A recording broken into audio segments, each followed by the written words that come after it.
Preparei uma lua de mel dos sonhos, e ele apareceu com outra pessoa ao meu lado no aeroporto. Vocês sabem aquela sensação de quando você tem certeza absoluta de que está fazendo a coisa certa? Aquele friozinho na barriga misturado com uma euforia que te faz sentir como se pudesse conquistar o mundo? Era exatamente isso que eu sentia enquanto olhava para os 2 passaportes na minha mesa, com as passagens para Roma, dobradas entre suas páginas. 6 anos. 6 longos anos de promessas adiadas, de ano que vem a gente vai, e quando as coisas acalmarem no escritório. Marcos sempre tinha uma desculpa na ponta da língua, sempre revestida daquela sua elegância natural que me fazia aceitar qualquer coisa. Mas dessa vez seria diferente. Dessa vez, eu tomaria a iniciativa. Meu escritório de arquitetura em Belo Horizonte estava finalmente decolando. Depois de anos construindo uma reputação sólida, eu tinha conseguido alguns clientes importantes e podia me dar ao luxo de tirar umas férias. Férias que na minha cabeça seriam o marco de uma nova fase do nosso relacionamento. Lembro-me de ter passado semanas pesquisando os hotéis perfeitos. Não queria apenas um lugar bonito. Queria locais que contassem histórias, que respirassem romance. O hotelzinho em Veneza, com vista para o Canal Grande. A pousada em Florença, no coração da Toscana. E aquele hotel boutique em Roma, onde Marcos e eu poderíamos caminhar pelas ruínas antigas de mãos dadas ao pôr do sol. Cada reserva que eu fazia, cada detalhe que planejava, era como se eu estivesse construindo um novo projeto arquitetônico, não de um prédio, mas do nosso futuro juntos. Eu via nossa vida como uma planta baixa, que precisava apenas de alguns ajustes para se tornar perfeita. Vocês vão amar, disse a Ana, minha sócia, quando mostrei para ela o roteiro que havia elaborado. Marcos vai ficar em choque quando descobrir. Sim, ele ficaria. Eu podia imaginar sua expressão de surpresa transformando-se naquele sorriso que me fez me apaixonar por ele 7 anos atrás, quando nos conhecemos numa palestra sobre direito imobiliário. Aquele sorriso que me fazia esquecer que às vezes ele chegava tarde demais em casa, que às vezes suas explicações sobre onde estava soavam ensaiadas demais. Na semana que antecedeu a viagem, eu me senti como uma criança véspera de Natal. Comprei roupas novas, li guias de viagem, até baixei um aplicativo para aprender algumas palavras em italiano. Te amo. Pratiquei no espelho do banheiro, imaginando como seria romântico dizer isso para Marcos em frente ao Coliseu. Marcos parecia especialmente carinhoso naqueles dias. Chegou com flores na quarta-feira, me levou para jantar no nosso restaurante favorito na sexta. Quando me abraçou naquela noite, sussurrou no meu ouvido. Você é a mulher da minha vida. Ju. Meu coração derreteu. Era como se ele soubesse que algo especial estava por vir. No sábado pela manhã, fingi que iria encontrar com a Ana para discutir um projeto. Marcos estava no escritório, sempre no escritório aos sábados. Mandei uma mensagem. Amor, preciso te contar uma coisa. Te encontro no aeroporto de Confins hoje às 18 horas, balcão da Alitalia. Confia em mim. Ele respondeu quase imediatamente. Que surpresa é essa, Ju? Você está me deixando curioso. Eu sorri para o celular, como uma adolescente apaixonada. Tudo estava perfeito. Tudo estava exatamente como eu havia planejado. Enquanto arrumava a última mala, peguei o pequeno caderno onde havia anotado todos os nossos sonhos compartilhados ao longo dos anos. Quero ver o pôr do sol em Veneza com você, ele havia dito numa noite especialmente carinhosa. Imagina nós 2 perdidos pelas ruas de Roma, eu havia respondido, me aconchegando no seu peito. Agora, finalmente, aqueles sonhos se tornariam realidade. Guardei o caderno na bolsa de mão, junto com os passaportes e as passagens. Meu símbolo de esperança, meu mapa para um futuro que eu tinha certeza de que seria perfeito. Como eu estava enganada. O aeroporto de Confins estava movimentado naquela tarde de sábado. Famílias com crianças correndo pelos corredores, casais se despedindo, executivos apressados arrastando suas malas. Eu estava ali, parada em frente ao balcão da Alitalia, segurando 2 passagens e 2 passaportes com um sorriso que doía, de tanto sorrir. Eram 17h45. 15 minutos adiantada, como sempre. Marcos costumava dizer que eu chegava cedo até nos meus próprios sonhos. Brincadeira que hoje me soa amarga na memória. Fiquei observando. Cada pessoa que passava pela porta de embarque, o coração acelerando a cada figura masculina que se aproximava. Será que ele viria de terno? Casual? Será que traria flores, como fazia quando queria me surpreender? 17h55. Comecei a tamborilar os dedos no balcão. Marcos não era de se atrasar, especialmente quando havia mistério envolvido. Ele adorava surpresas, desde que fosse ele quem as planejasse. 18h05. Peguei o celular para mandar uma mensagem quando a vi. Não. Quando os vi.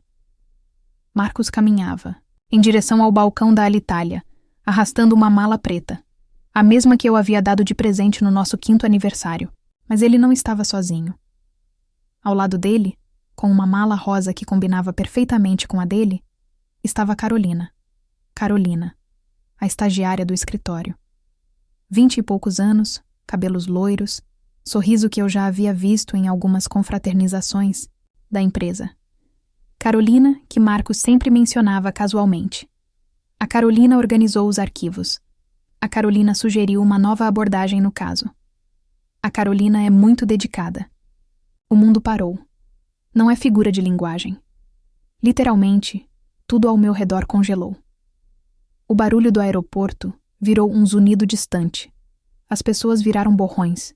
E eu fiquei ali, paralisada, assistindo meu namorado de 6 anos caminhar de mãos dadas com outra mulher em direção ao que deveria ser a nossa viagem dos sonhos. Eles estavam conversando baixinho, e ele ria daquele jeito que eu conhecia tão bem, a cabeça ligeiramente inclinada para o lado, os olhos brilhando.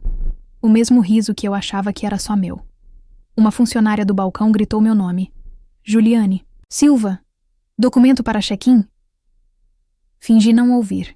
Meu corpo havia se transformado numa estátua de sal, como a mulher de Ló na Bíblia. Só conseguia olhar. Carolina disse algo no ouvido de Marcos, e ele beijou sua testa com uma ternura que me atravessou como uma lâmina. Era o mesmo gesto que ele fazia comigo nas manhãs preguiçosas de domingo, quando eu ainda acreditava que éramos eternos. As peças começaram a se encaixar na minha mente com uma clareza dolorosa. As chegadas tardias por causa do caso complicado. Os sábados no escritório que se tornaram mais frequentes. O celular virado para baixo durante o jantar. Os "te amo" que soavam mecânicos ultimamente. Como eu pude ser tão cega? Marcos olhou ao redor, procurando por mim, e por um segundo, nossos olhares se cruzaram. Vi a cor sumir do seu rosto. Sua boca se abriu num "ó" mudo de choque, e ele largou a mão de Carolina como se ela fosse fogo. Mas era tarde demais. A verdade já havia me atingido em cheio no peito, esmagando 6 anos de sonhos compartilhados, de planos futuros, de para sempre sussurrados no escuro. Juliane Silva? Última chamada para check-in. Olhei para as passagens na minha mão. Roma, nosso sonho. Nossa viagem. Não, minha viagem. Marcos começou a caminhar na minha direção, deixando Carolina confusa junto às malas, mas eu já havia tomado minha decisão. Virei as costas para ele e caminhei em direção ao balcão. Desculpe o atraso, disse para a funcionária, entregando apenas um passaporte e uma passagem. Mudança de planos. Estarei viajando sozinha. Roma me recebeu, com um calor seco e um céu alaranjado que parecia pintado à mão. Eu deveria estar extasiada. Afinal, era meu primeiro dia na cidade eterna. Mas tudo o que eu conseguia fazer era arrastar minha mala pelas pedras irregulares do hotel, sentindo como se carregasse o peso de todos os meus sonhos despedaçados. O quarto era exatamente como eu havia imaginado. Janelas que davam para uma pracinha, com uma fonte barroca, cama com lençóis brancos impecáveis e aquela luz dourada que só a Itália tem. Eu havia reservado a suíte romântica, com champanhe de cortesia e pétalas de rosa sobre a cama. A ironia era tão cruel que quase dava para rir. Quase. Os primeiros 2 dias foram um naufrágio emocional. Eu alternava entre chorar no chuveiro e vagar pelas ruas de Roma como um fantasma bem vestido. Via casais se beijando na Fontana di Trevi e sentia uma pontada no peito.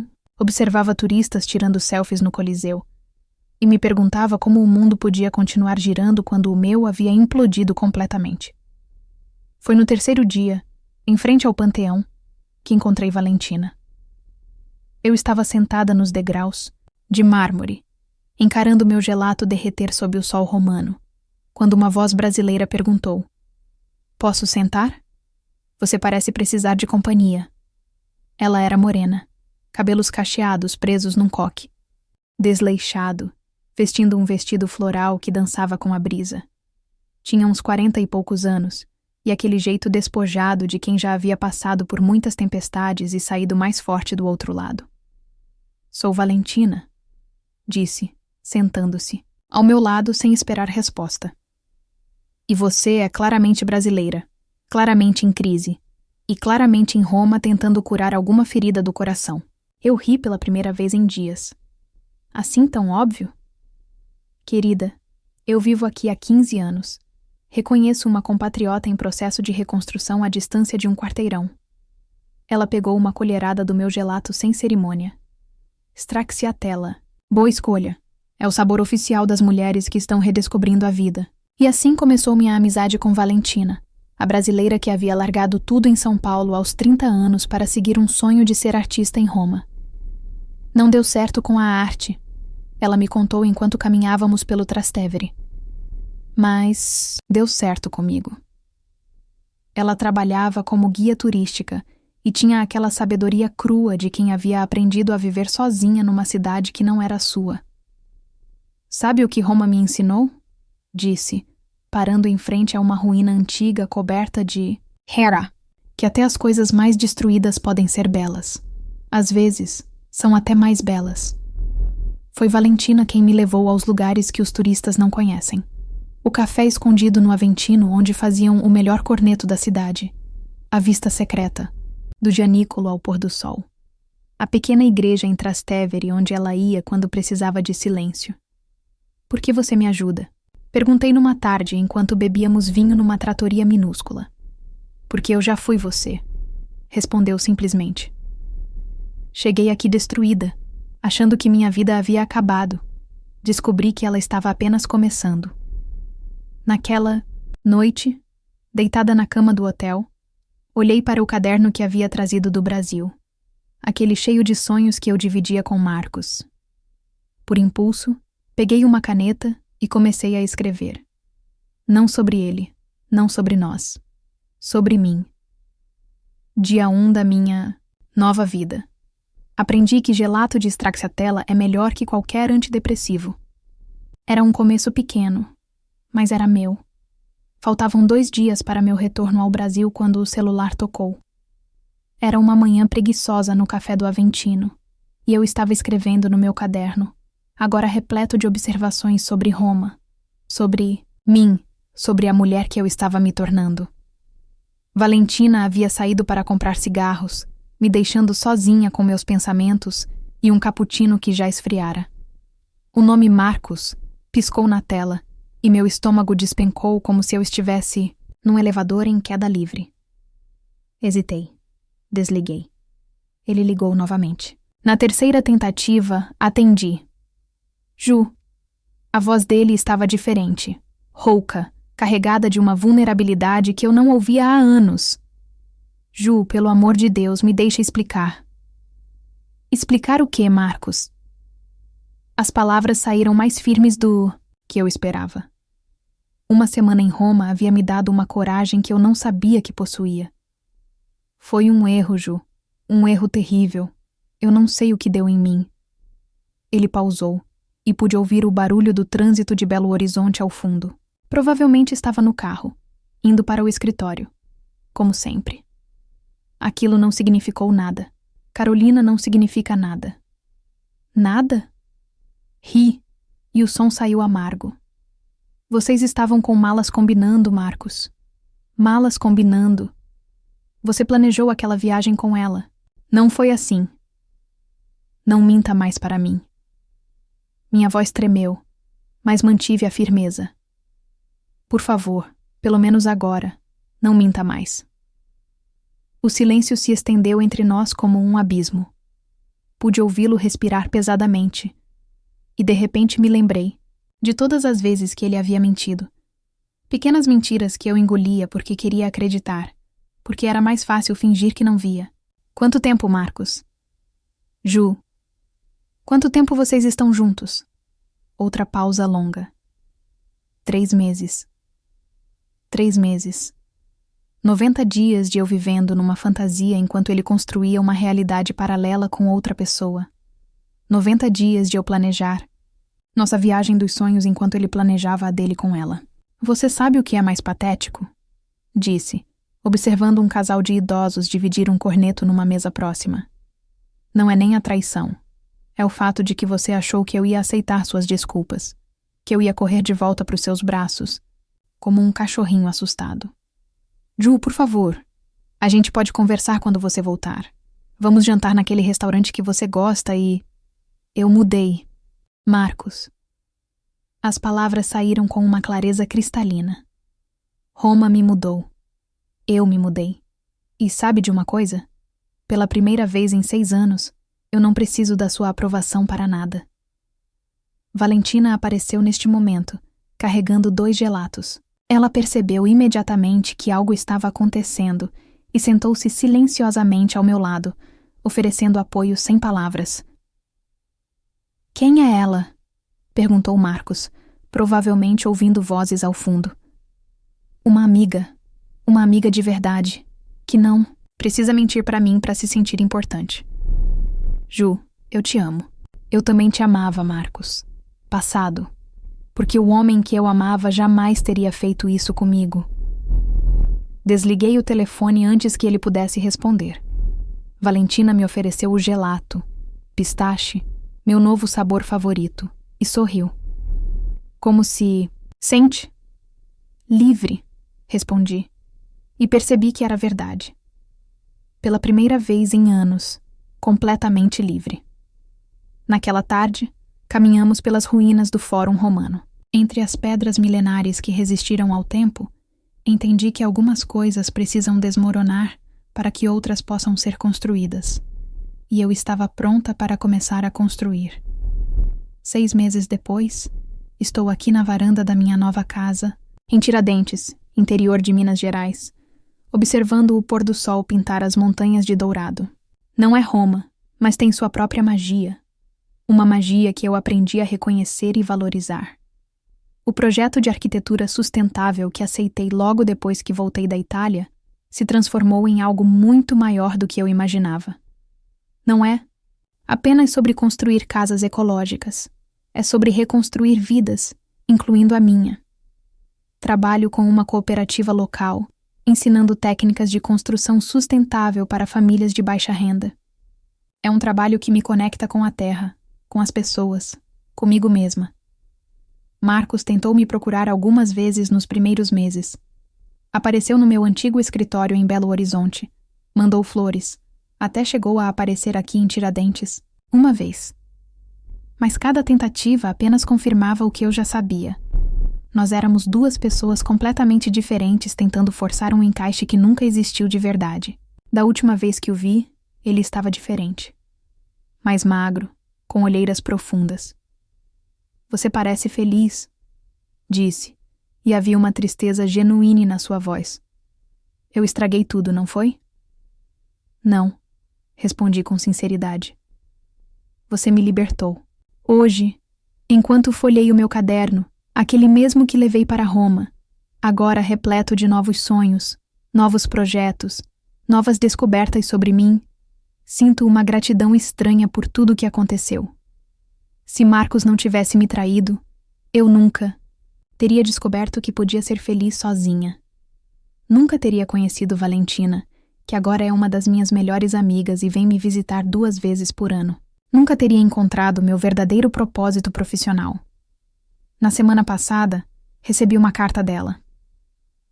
Cara Juliane, escreveu em seu italiano misturado com português. Você se lembra do que eu disse sobre as ruínas serem mais belas depois de destruídas? Você é a prova viva disso. Sua alma está mais linda do que nunca. E sabe de uma coisa? Ela tem razão. Não estou dizendo que não tenho dias difíceis. Às vezes ainda acordo sonhando com Marcos. Às vezes ainda sinto um aperto no peito quando vejo casais muito apaixonados. Mas aprendi que a solidão e o abandono são coisas completamente diferentes. Eu escolhi a solitude, e ela me escolheu de volta. Agora tenho amigos de verdade aqui. Dona Maria, que me ensina receitas mineiras. João, o carpinteiro que virou meu parceiro nos projetos sustentáveis. Ana Clara, a professora da escola local que me convenceu a dar aulas de desenho técnico para os adolescentes. Minha vida não é um conto de fadas. Não tem príncipe encantado nem final feliz no sentido tradicional.